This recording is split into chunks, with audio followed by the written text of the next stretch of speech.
Les bottes du travailleur s'enfonçaient dans le sable huileux, alors qu'ils se précipitaient vers la Seine. Ils avaient tous des expressions étranges et ne pouvaient retenir leurs soupirs lorsqu'ils rejoignirent Funk sur place. Il se sentait étourdi, se demandant si tout cela était réel. Ses yeux le trompaient-ils? Il n'aurait jamais pensé trouver quelque chose comme ça sortant de la roche, mais il n'avait toujours aucune idée de ce que c'était. Mais, avant de commencer, écrasez le bouton j'aime et assurez-vous de vous abonner si vous ne l'avez pas encore fait et activez la cloche de notification pour ne manquer aucune nouvelle histoire. C'était juste une autre journée de travail pour le mineur Sean Funk, avec 12 ans d'expérience en tant qu'ouvrier du bâtiment et opérateur de machines lourdes. Funk avait déjà vu sa part d'objets enterrés, des déchets inutiles aux trésors précieux. Funk pensait avoir tout vu, mais il ne savait pas qu'il était sur le point d'assister à l'événement le plus bizarre et incroyable de toute sa carrière. En se dirigeant vers la pelle mécanique, dans la mine Millennium en Alberta au Canada, Funk se préparait pour une autre journée complète d'excavation de la Terre. Funk adorait son travail. Il était obsédé par les anomalies naturelles et espérait secrètement en trouver une un jour s'il avait seulement su qu'aujourd'hui serait son jour de chance. Pendant des heures, Funk a manipulé son excavatrice. Comme d'habitude, il creusait un énorme trou dans la terre rempli de sable et de pétrole, mêlé de bitume à chaque pelletée de terre. Il avait l'impression de voyager dans le temps. Il imaginait à quel point ce serait incroyable de trouver réellement quelque chose. Il se souvenait d'un reportage où un mineur avait trouvé un ancien œuf enfoui sous la terre et la pierre.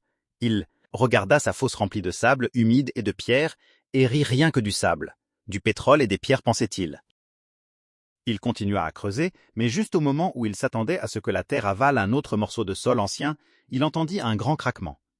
Il avait frappé quelque chose de dur. Il vida les morceaux de terre de son excavatrice et sortit pour regarder ce qui était tombé. Il remarqua quelque chose d'étrange dans les morceaux de roche, alors il les transporta à l'arrière de son camion pour les examiner. Il retourna ensuite sur le site et regarda dans le grand trou qu'il avait creusé dans le sol. Ce qu'il vit fit battre son cœur très fort. En remarquant la fissure qui s'élargissait, il attrapa une pelle et commença à creuser. Il n'avait pas le temps de réfléchir. Il agissait par pur instinct, son instinct lui disait de protéger cela. C'était sa seule mission. Alors qu'il se tenait derrière le gros rocher faisant ce qu'il pouvait, il entendit un bruit, c'était du renfort. Ils arrivèrent en force avec une grande grue et des piliers. Ils se préparèrent à soulever le gros rocher dans les airs, ils creusèrent sous la roche et placèrent des planches de bois pour la maintenir stable. Funk aida en regardant nerveusement pendant qu'il se préparait au levage. Une fois que l'équipe d'ouvriers réussit à soulever l'énorme roche hors de la surface qui s'effondrait, Funk se sentit se détendre. Mais ce n'était pas encore fini, juste au moment où la grue posa la roche au sol, un bruit sec retentit dans l'air. La roche se fendit en deux, révélant exactement ce que Funk pensait avoir vu. Une équipe du Royal Tyrrell Museum of Paleontology se précipita sur les lieux. Funk regarda leurs yeux s'agrandir de choc et d'émerveillement lorsqu'ils réalisèrent pourquoi ils avaient été appelés Funk, expliqua tout, et ils passèrent des heures à creuser soigneusement dans les morceaux de roche brisés, assemblant quelque chose qu'il fallait voir pour y croire. Qu'était-ce? Incroyablement, Funk avait découvert un véritable dinosaure fossile pétrifié du museau jusqu'aux hanches. Cela signifiait qu'il était miraculeusement bien conservé depuis sa mort il y a 112 millions d'années. Il avait non seulement des dents et des os, mais aussi sa peau et des restes de ses intestins. Un phénomène aussi rare que gagné à la loterie. Les scientifiques pensent que le malheureux dinosaure est mort et a été emporté dans une rivière par une grande inondation. Il a été maintenu à flot par les gaz dans son corps, ce qui a transporté sa carcasse ventre vers le haut loin en mer. Après environ une semaine, la carcasse a éclaté et a coulé au fond de l'océan. Les minéraux se sont infiltrés dans la peau et l'armure soutenant son dos et immortalisant sa forme, tandis que des tonnes de roches s'accumulaient au-dessus. Des chercheurs du musée et du monde entier ont travaillé sans relâche pendant 6 ans pour tester, préserver et préparer les restes de ce dinosaure tout en reconstituant son incroyable histoire. Les scientifiques ont conclu que ce dinosaure était un herbivore à 4 pattes couvert d'une peau blindée avec des plaques et des pointes et une longue queue. C'était une toute nouvelle espèce appelée nodosaure.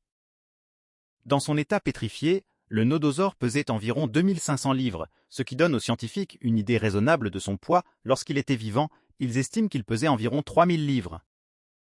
Cela signifie que le nodosaure était probablement une créature assez solitaire lorsqu'il parcourait la Terre il y a 100 millions d'années. Le miracle de ces restes parfaitement conservés continue de déconcerter les scientifiques, surtout après son long et difficile voyage jusqu'à son lieu de repos final. Le nodosaure est maintenant exposé au Royal Tyrrell Museum et les scientifiques continuent d'étudier ces restes pour en apprendre davantage sur l'ère préhistorique des dinosaures. Quant au mineur Sean Funk, il peut dire qu'il a joué un rôle clé dans l'une des découvertes de dinosaures les plus importantes au monde. Cependant, ce n'était pas la première fois que quelqu'un tombait sur quelque chose d'ancien et de monumental, quelqu'un fit une découverte dans son propre jardin qui rivalisait avec celle du nodosaure. Le son des sirènes de police perce l'air tandis que des centaines de personnes sont rassemblées près d'une berge dans le jardin d'un agriculteur local. Devant leurs yeux se trouve quelque chose qui, à première vue, ne peut pas être expliqué, quelque chose découvert de manière totalement inattendue par un agriculteur lors d'une simple promenade dans son jardin. Pour cet agriculteur nommé José, cette journée avait commencé comme une journée ordinaire avec le soleil brillant sur sa nouvelle maison à Buenos Aires. L'agriculteur José Antonio Neves décida de faire une promenade de Noël dans son jardin avec son chien. Il n'avait pas encore exploré les hectares de terrain qui accompagnaient la ferme, y compris la berge et les ruisseaux. Alors, il ouvrit la porte arrière et partit sans savoir qu'il était sur le point d'entrer dans l'histoire. En marchant le long de la berge avec son chien, José remarqua soudain quelque chose d'étrange dans l'eau boueuse coincée dans la berge. Cela ressemblait à un énorme œuf noir. José s'arrêta net. Qu'est-ce que c'était exactement? En s'approchant, il remarqua que l'objet était complètement couvert de boue. Il décida d'essayer de le déterrer, et en le faisant, la véritable taille de l'objet apparut lentement, mesurant environ 3 pieds de large. Il était trop grand pour être un œuf. Alors qu'était-ce?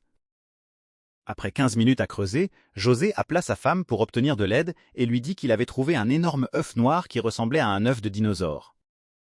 Sa femme rit, pensant que c'était une blague, mais ils découvrirent bientôt que ce n'était pas une plaisanterie. Lorsqu'elle arriva sur la berge, elle resta sans voix devant ce qu'elle voyait et aida José à dégager l'objet mystérieux du sol. Malgré leurs efforts, ils comprirent qu'ils avaient besoin d'aide. José appela la police, espérant qu'ils le croiraient lorsqu'il parlerait de sa découverte dans son jardin. Plus tard, les experts découvrirent que cet objet était en réalité la carapace d'un animal préhistorique appelé glyptodon. Il y a plus de 10 000 ans, l'Amérique du Sud était pleine de glyptodons. Ces mammifères ressemblaient à une Volkswagen Beetle et pesaient à peu près le même poids. Les scientifiques pensent que la carapace appartenait à un jeune glyptodon, car les adultes pouvaient mesurer jusqu'à 11 pieds. Encore aujourd'hui, José n'arrive pas à croire ce qu'il a découvert lors d'une simple promenade dans son jardin. Et ainsi, 2 découvertes incroyables ont rappelé au monde que la Terre cache encore d'innombrables secrets. Qu'il s'agisse d'un mineur creusant profondément dans le sol ou d'un simple fermier marchant tranquillement dans son jardin, l'histoire peut apparaître là où on s'y attend le moins. Ces fossiles, restés cachés pendant des millions d'années, nous donnent un aperçu fascinant d'un monde disparu depuis longtemps.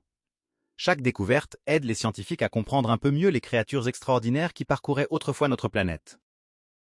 Et qui sait, peut-être qu'en ce moment même, quelque part sous nos pieds, d'autres mystères attendent encore d'être révélés.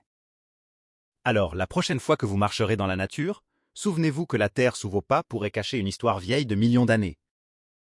Si vous avez aimé cette histoire incroyable, n'oubliez pas d'aimer la vidéo, de vous abonner à la chaîne et d'activer la cloche pour ne manquer aucune nouvelle découverte fascinante.